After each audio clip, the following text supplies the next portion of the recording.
हमारी संपदा कुदरत की देन है। इसमें कोई अतिशयोक्ति नहीं कि जो कुछ मानव जाति के पास अब तक है वह सब प्रकृति द्वारा एक अमूल्य भेंट है।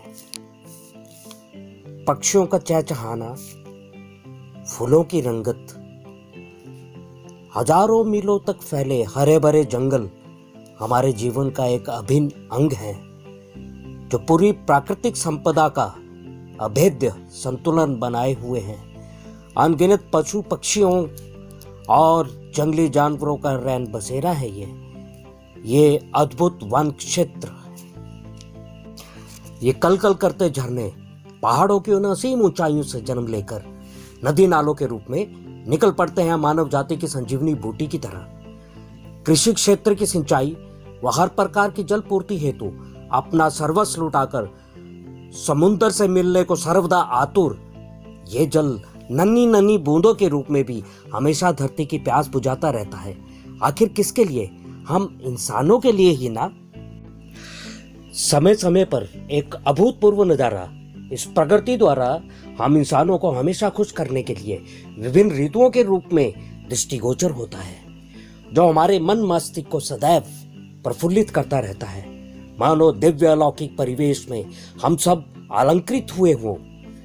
कभी बसंत तो कभी पतझड़, कभी ग्रीष्म ऋतु और कभी शरद, परंतु सावन मानो इन सब का स्वामी है। क्या आप जानते हैं, हम सब निकल पड़े हैं उस दानव रूपी मंजिल की ओर जहां तबाही के सिवा और कुछ नहीं। हमारे बढ़ते कदम ना रुकने वाले उस मंजर के गवाह हैं। वक्त बदलते देर नहीं लगती। इसी क्रम में आज हम विभिन्न विध्वंसक ताकतों के अधीन हो चुके हैं, जिसके वशीकरण स्वरूप आज हम इस अलौकिक प्राकृतिक व अमूल्य धरोहर के काल नाशक के रूप में अवतरित हुए हैं। क्या कसूर है इस भोली भाली प्रकृति का? यही ना कि हमें माँ के आंचल की तरह दुलार व असंख्य आशीर्वाद दे रही है, तो क्यों हम सब इसे मिटाने में कार्यरत हैं? कभी सोचा है हमने इसके बिना क्या हमारा कोई अस्तित्व रहेगा?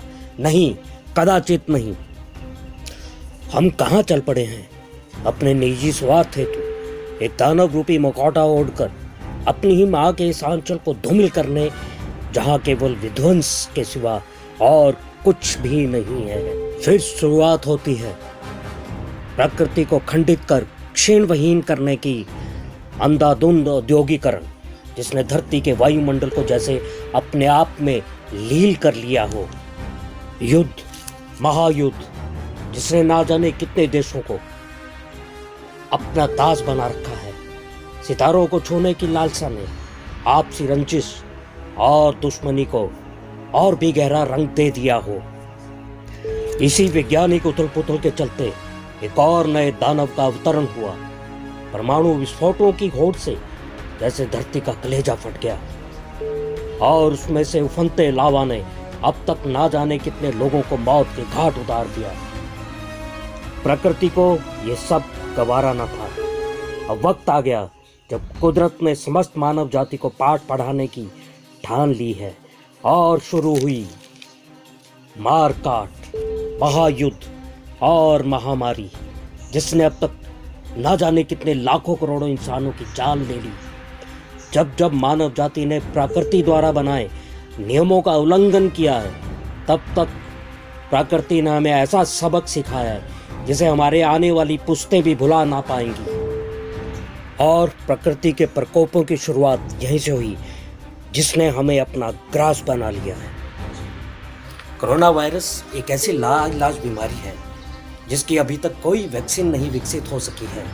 जहां तक इस बीमारी के उद्गम स्रोत के बारे में पूरे विश्व का सवाल है, तो इसका सर्वप्रथम दृष्टिगोचर चीन देश के वुहान शहर से हुआ। चूँकि ये छूने से या संक्रमित पदार्थ को छूने से फैलती है, तो सैन्य इसने पूरे वुहान शहर को अपनी चपेट में ले लिया। या यूं कहिए कि इसके दानव रूपी पंजे ने इस शहर को ग्रसित कर दिया।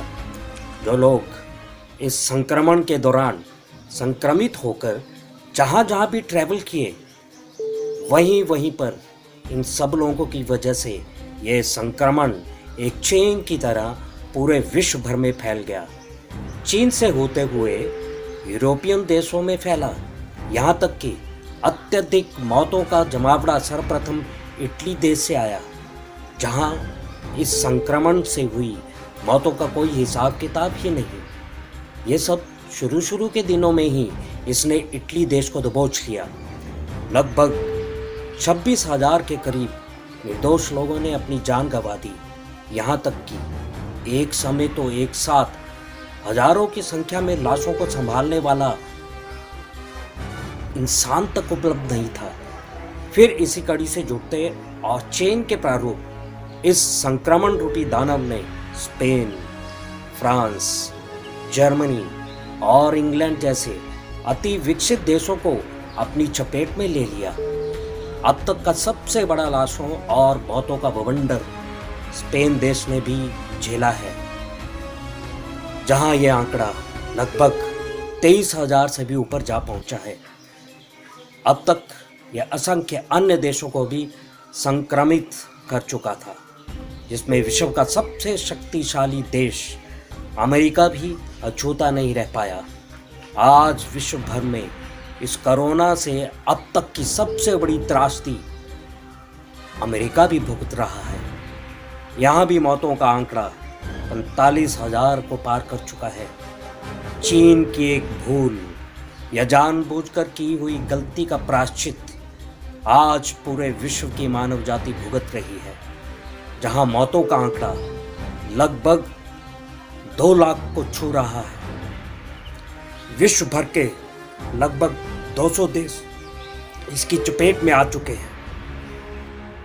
अब समय आ गया है हम सभी को यह समझने के लिए, जितना हम इस प्रकृति से छेड़छाड़ उसके बनाए नियमों की अवहेलना करेंगे, उतना ही बड़ा नुकसान पूरी मानव जाति को समय समय पर चुकाना पड़ेगा।